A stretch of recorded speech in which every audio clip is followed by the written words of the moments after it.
আজকে যে সত্যি ঘটনাটা তোমাদের বলবো সেটা শুনলে তোমাদেরও হয়তো মানুষের উপর থেকে বিশ্বাস উঠে যাবে। আমরা সবসময় ভাবি হসপিটাল মানে সেফ জায়গা যেখানে মানুষ সুস্থ হতে যায়, কিন্তু যদি সেই জায়গাটাই কারোর জীবনে সবচেয়ে বড় নরক হয়ে যায়। ঘটনাটা আমেরিকার অ্যারিজোনার একটি হসপিটালের। না তিনি কথা বলতে পারতেন, না তিনি নড়তে পারতেন, না তিনি নিজের কোনো কাজ করতে পারতেন। এক কথায় জীবন্ত নিথর দেহ। কিন্তু একদিন হঠাৎ হসপিটালে চাঞ্চল্য ছড়িয়ে পড়ে, কারণ সেই কোমাতে থাকা মহিলা একটি সন্তানের জন্ম দেন।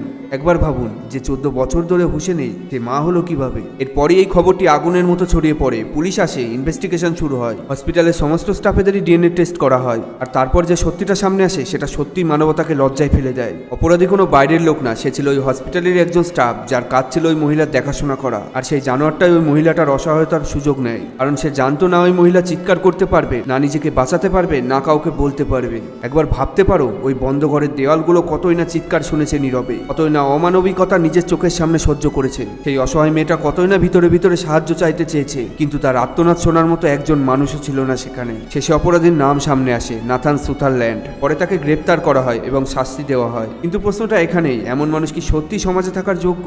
এই ঘটনাটা শুধুমাত্র একটি ক্রাইম না, এটা একটা ওয়ার্নিং। আপনি কোথায় বিশ্বাস রাখছেন সেটা আগে ভাবুন।